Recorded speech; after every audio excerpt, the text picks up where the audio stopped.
আসসালামু আলাইকুম friends, welcome to my cooking my blog. আজকে আমি আপনাদের সঙ্গে একটা রান্না শেয়ার করব, বাসমতি রাইস জর্দা পোলাও। আমি রাইসটা কি করে বানাচ্ছি আপনারা পুরো ভিডিওটা দেখতে থাকুন আর আমার পাশে থাকবেন। ভিডিওটা ভালো লাগলে লাইক শেয়ার করবেন। আমি এখানে 500 গ্রাম মতো বাসমতি রাইস নিয়ে নিয়েছি। এবার আমি এখানে একটা কফি মগ নিয়ে নিয়েছি। কফি মগে 1 কাপ মতো বাসমতি রাইস নিয়ে নেব। এখন আমি এই চালটা 15 থেকে 20 মিনিট মতো ভিজিয়ে রাখবো। তাই আমি এর মধ্যে জল দিয়ে দিলাম। 20 মিনিট আমি এখন এটাকে ঢাকা দিয়ে রেখে দেব।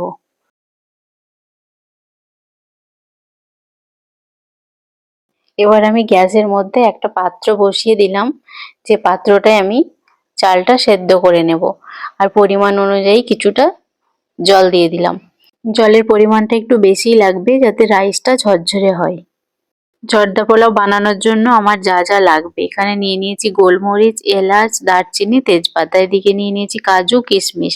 আর এখানে আমি যে কাপের চাল নিয়েছিলাম সেই পরিমাণ অনুযায়ী আমি এখানে 1 কাপ চিনি নিয়ে নিয়েছি। তোমরা স্বাদ অনুসারে যে যেমন মিষ্টি খাবে সে তেমন ভাবে মিষ্টিটা তোমরা দেবে। এখানে আমি ঘি নিয়ে নিয়েছি, পরিমাণ অনুযায়ী দিয়ে দেব। আমি যে জলটা গরম করতে বসিয়েছিলাম, অনেকটাই জল গরম হয়ে গেছে। জলের মধ্যে আমি এই সমস্ত মশলাগুলো দিয়ে দিলাম। দিয়ে কিছুক্ষণ নাড়াচাড়া করে ফোটার জন্য অপেক্ষা করব। ততক্ষণ আমি আবার এটাকে ঢাকা দিয়ে রেখে দেব। এখন আমি চালটা দেখে নিলাম, চালটা অলমোস্ট একদম ভালোভাবেই ভিজে গেছে আর 20 মিনিট হয়েও গেছে। এবার আমি চাল ভালো করে পরিষ্কার করে ধুয়ে নেব। তার আগে আমি যেটা করব, আমি ফুড কালার অ্যাড করব। তো এই ফুড কালারটা আমি এখানে একটু জল দিয়ে গুলে নিলাম। চালটা আমি ভালোভাবে ধুয়ে নিয়েছিলাম, আর ধুয়ে আমি কিছুক্ষণ এটা জল ঝরাতে দিয়েছিলাম। ভালোভাবে জলও ঝরে গেছে। আর আমি যেটা করব, ইয়েলো ফুড কালারটা আমি এখন এই জলের সঙ্গে ভালোভাবে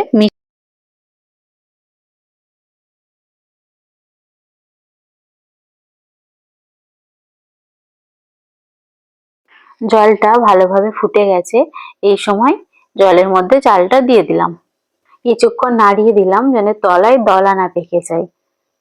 এবার যেটা করব, এই দেখো জলটা ভালোভাবে ফুটে গেছে। এখানে আমি একটু সয়াবিন অয়েল দিয়ে দিলাম যাতে রাইসটা ঝরঝরে হয়।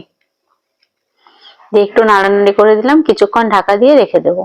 গ্যাসের ফ্লেম হাই রেখেই আমি 10 থেকে 15 মিনিট চালটা ভালোভাবে ফুটিয়ে নিয়েছি। আর এখানে চালটা ভালোভাবে ফুটেও গেছে। এবার আমি এটাকে নামিয়ে নেব। এখানে আমি একটা ফুটো ফুটো ঝুড়ি নিয়ে নিয়েছি। ঝুড়ির মধ্যে পুরো রাইসটা আমি ঢেলে নিলাম। এবার এই ঝুড়িতে আমি কিছুক্ষণ জলটা ভালোভাবে ঝরিয়ে নেব।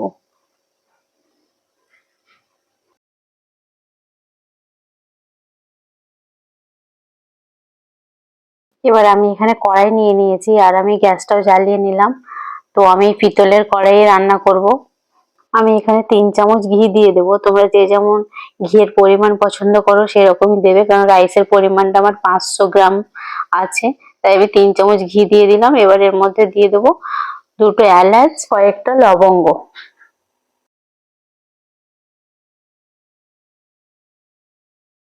ঘি গরম হয়ে গেছে। এবার ঘিয়ের মধ্যে কাজু কিশমিশ দিয়ে দিলাম। একটু নাড়াচাড়া করে ভাজা ভাজা করে কাজু কিশমিশটা তুলে নেব।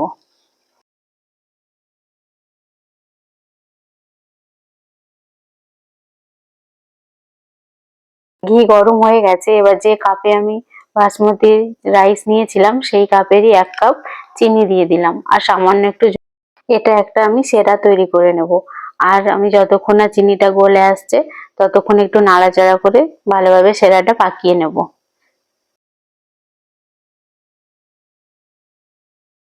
চিনিটা ভালোভাবে ফুটে গেছে। এবার সেদ্ধ করে রাখা বাসমতি রাইসটা আমি এই সেরার মধ্যে দিয়ে দেব। দিয়ে একটু ভালোভাবে নাড়াচাড়া করে নিতে হবে। গ্যাসের ফ্লেমটা হাই রাখবে, রেখে এভাবে একটু বেশিক্ষণ ধরে নাড়াচাড়া করে ভালোভাবে মাখিয়ে নেবে সেরার সঙ্গে পুরো রাইসটা।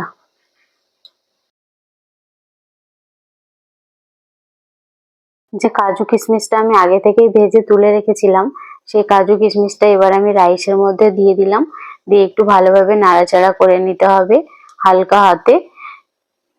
নাড়াচাড়া করে নেওয়ার পরে আমি এটাকে লো ফ্লেমে 10 মিনিট মতো ঢাকা দিয়ে রেখে দেবো। 10 মিনিট পর তোমাদের সামনে আবার ফিরে আসলাম। দেখো ঢাকনা খুলে আমি এখানে দেখে নিলাম যে তলায় ধরে যায়নি, একটু রসা রসা ভাব আছে। তার জন্য আমি আরো কিছুক্ষণ ঢাকা দিয়ে আবার রেখে দেবো। আর দেখো অনেকটাই ঝরঝরে হয়ে গেছে, তবু আর একটু রেখে দেবো যাতে আরো ভালোভাবে একটু কুক হয়ে যায়। আরো কিছুক্ষণ রাখার পর দেখো এবার ঝরঝরে হয়ে গেছে। এবার আমি নামানোর আগে এখানে একটু মিঠা আতর অ্যাড করে দেবো ফ্লেভারের জন্য। তোমরা চাইলে দিতেও পারো, নাও দিতে পারো। অনেকে আবার চাইলে গোলাপ জলও ব্যবহার করতে পারে। আমি যেহেতু গোলাপ জল ব্যবহার করি না বা পছন্দ করি না, তাই আমি এখানে 2 থেকে 3 ফোঁটা মতো মিঠা আতর দিয়ে দিয়েছি। দেখো আমার জর্দা পোলাও একদম রেডি হয়ে গেছে। আর ঝরঝরে বাসমতি রাইসের জর্দা পোলাও। তোমাদের আজকে এই রেসিপিটা কেমন লাগলো অবশ্যই আমাকে কমেন্ট করে বলবে। এবার আমি এটাকে কিছুক্ষণ ঠান্ডা করার জন্য ঢাকা দিয়ে রেখে দেবো। জর্দা পোলাও একদম রেডি হয়ে গেছে পরিবেশনের জন্য। আর তোমরা যদি চাও এখানে কাজু কিশমিশ ছাড়া আরো অনেক কিছু ড্রাই ফ্রুটস অ্যাড করতে পারো, চেরি অ্যাড করতে পারো, আমন্ড অ্যাড করতে পারো। আমি এগুলো কিছু ইউজ করিনি। এবার তাহলে আমি আমার বাড়ির লোকদের পোলাওটা পরিবেশন করি। আর উপর থেকে আমি একটু ছড়িয়ে দিচ্ছি কাজু আর কিশমিশ। তাহলে বন্ধুরা, আমার এই আজকে জর্দা পোলাও রেসিপিটা তোমাদের কেমন লাগলো অবশ্যই আমাকে কমেন্ট করে জানাবে। বন্ধুরা, আমার এই রেসিপিটা যদি তোমাদের ভালো লেগে থাকে তো আমার চ্যানেলটি সাবস্ক্রাইব করে দিও এবং বন্ধুদের সঙ্গে শেয়ার করে দিও। তোমরা সবাই সুস্থ থেকো, ভালো থেকো। দেখা হচ্ছে নতুন কোনো রান্নার রেসিপির সঙ্গে। আর আমার এই ভিডিওটা দেখার জন্য তোমাদের অনেক অনেক ধন্যবাদ।